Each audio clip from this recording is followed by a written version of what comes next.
Alright, so this is the CFMOTO 675srr. We're gonna take out for a little night ride. As you can see, still cold, 24 degrees. Beautiful TFT display showing tire pressure, tire temperature, amongst other things. And I do have a full exhaust KO Lightning from AliExpress, straight from China. Full exhaust system I did myself. Let's see what she sounds like.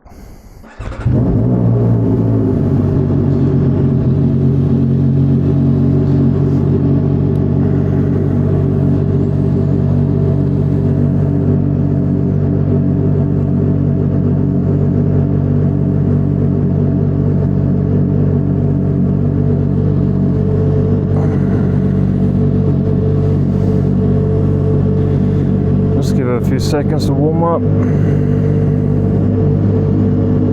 Coming stock with a steering damper.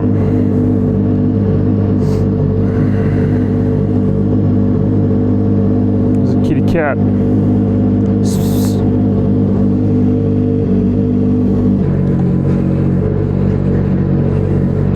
Well, let's get it.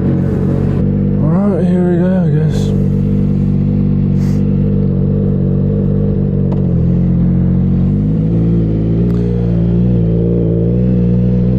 So this could potentially just be a review,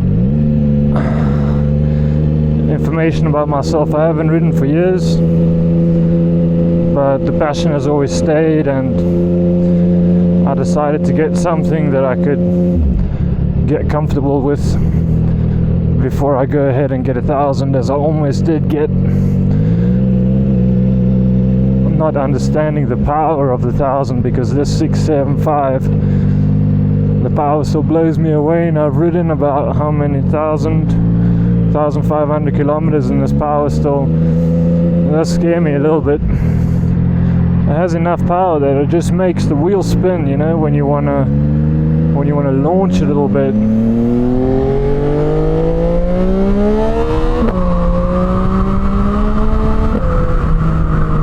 Say the sound is incredible. Just close that visor up a little bit.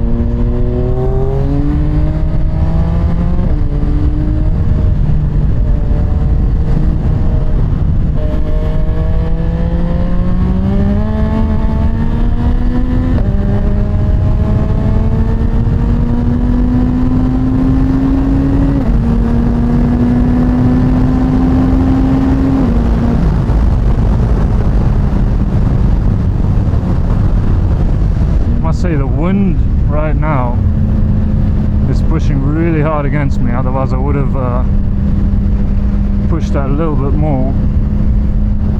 That is probably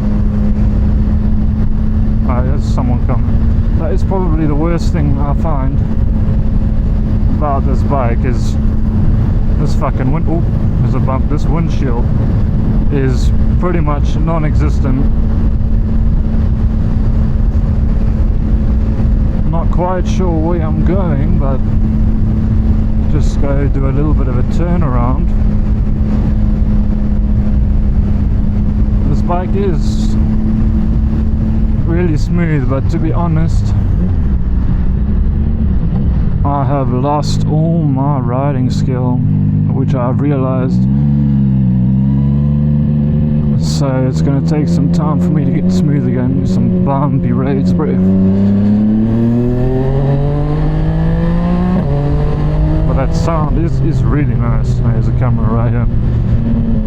Yeah, so what I've done to this bike, I've got a full exhaust system, like I said, KO Lightning, straight from AliExpress. It sounds really good. It has the silencer on, but it is pretty loud, even with the silencer. I had the silencer in upside down accidentally, as I'm learning on this bike to teach myself before I go ahead and get 1,000, so I don't fuck that up. Yeah, so I had it in upside down at first, which I guess could count as not having the silencer in. And then I got pulled over like within 20 minutes of riding and complaining about the loudness of the exhaust. Thank goodness it was just a warning. But then when I got back home, I realized there was a big hole in my exhaust that you're supposed to plug up. I guess that could be an area where you can weld on a place where you can put your O2 sensor in. But this bike actually has 2 O2 sensors, and I've just disconnected them. As you can see, the check engine light is right there because I disconnected the O2 sensor because I left it plugged in. It wasn't in the exhaust, so it was for sure it was just sensing too much air, and it was just shooting a lot of fuel into my system. And the amount of backfiring, which is not the correct term, but it's the most common term, backfiring happening was remarkable. And it was fun for the first day, but then it was just like I'm just cruising and it's popping, you know, fucking loud. So it was not ideal. And then I'd smell lots of fuel, and I definitely lost power at certain RPM. And then I was about to put the old exhaust back on, as I'm not sure exactly what I'm doing, but then I figured out how to remove or disconnect the O2 sensor, which activated the check engine light, which pretty much means I did it right. Since I did that, the bike is running so much smoother, sounding a lot better, and backfiring a lot less.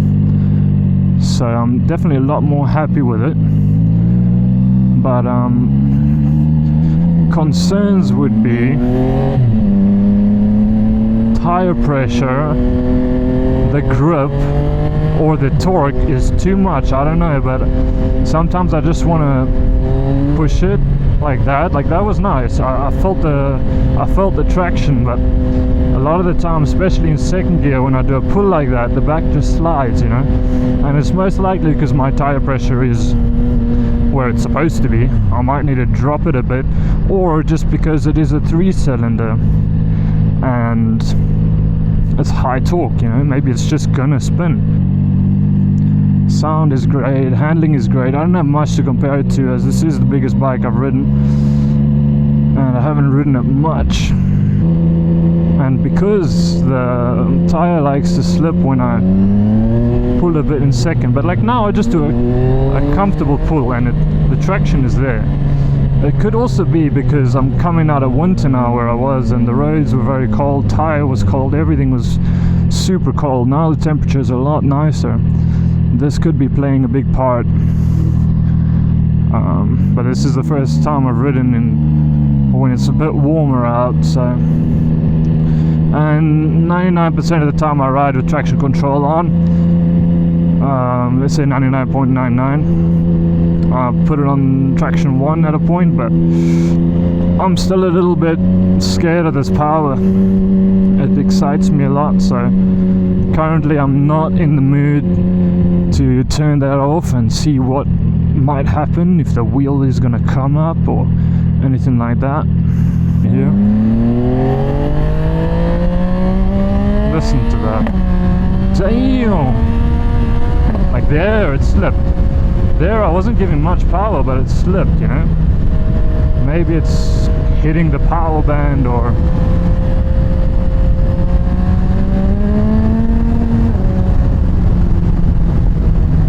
but it sounds so good, man, and it pulls so nicely.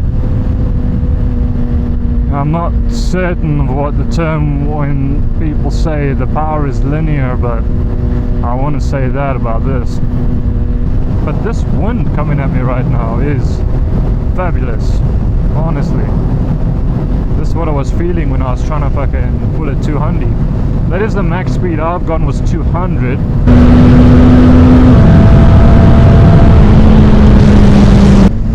I was about to hit it in 5th, and for no reason I changed to 6th, and then I hit 200, and then like instantly after I changed to 6 I hit 200, and then I stopped after that. It was on this actual road and there wasn't much road left, so I'm not sure on the max speed I can get on this bike. I mean, I've seen videos of people doing 250, 260.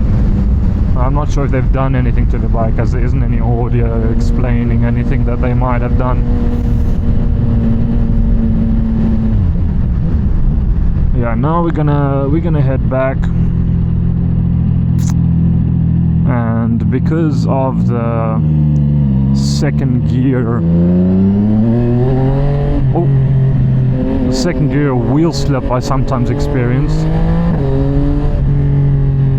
I don't like to lean low, and that wheel slip could be a number of things. It could be one random thing or a number of things working together to piss me off.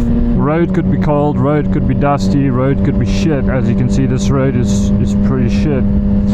Tires could be not really sticky enough or not hot enough, because I don't usually do long rides as I work a lot, and in the daytime there's so much traffic, so there's almost nowhere I can ride, or nowhere I found yet that I could ride. But I mean, this bike, it really feels good, you know. Not talking about it, it really feels good. Doing an exhaust your first time, it's a lot of fun. Took me, I think, just over 3 hours. I didn't time it, could have been 4. I feel like it was just over 3. There was many times where I stopped for like 10-15 minutes and realized my tool that I was using was upside down. It is a weird tool though, it's called a wobbler or something, I don't know. But I stuck with it, I figured it out, and I did it, and it sounds good, feels good. I just took the bike for a service recently, and they were pretty excited as well at CFMOTO. They were excited to hear it, and amazing people there, really. They took about 2 hours to do the full service. They gave me lunch. They gave me contacts of people that I might be interested in contacting regarding getting a bike trailer. As where I currently live, I can't find anyone who sells a bike trailer, but they know people that modify trailers to be good for bikes. Damn, that popping is nice. I do have a couple other camera mount spots that I am planning to use in the near future. I have one on my tank, one on the front right of the bottom of the body, so when I start doing wheelies, which I will start doing when I grow a little bit of balls, because that's the main ingredient you need to wheelie is balls. And then I got one right behind the exhaust. I need to see flames, but I believe I need to ride maybe for a little bit longer just to get everything heat up enough. And then I got one under the back seat for some kind of chase video, not a cop chase video. I'm not a crazy person. I'm not you know, I have a life, I have responsibilities. I'm not looking to get chased by the police. Not that I think a 675 could do much in that regard, but definitely could do something. So I'm gonna end the video there. I hope you enjoyed the information. I hope you enjoyed the CFMOTO 675srr, and definitely will be some more content coming soon. And if you're thinking about getting this bike at this price point, this power, this comfortability, it's absolutely incredible. I was looking at the S1000 and finances were just like, you know, I mean, if I get it, then I'm going to be eating noodles for the rest of the fucking 5 years or whatever. So getting this at a much cheaper price point and having so much fun, and I can make any mistakes I want on this bike, hence why I'm working on it. I'm going to be doing all the services. The first service I just wanted them at CFMOTO to do it, but I'll be doing all the services. I did a tail tidy already. I deleted the mirrors, but riding with the passenger, trying to look behind me, I just saw shoulder and head, so I put the mirrors back on. So yeah, we got the tail tidy with the crash bobbins. We got the full exhaust system, and that's about all. I bled the brake fluid because I did something bad and mounted my phone mount with the brake fluid reservoir bleeding spout is, and then when I braked it just shot up and I lost front brakes, which then led me to learn how to bleed the brake fluid. I just bled it back into the brake reservoir just to remove the air bubbles, which then in turn made it felt even better than when I first got the bike, but who knows. Anyway, peace out, love y'all, see you soon.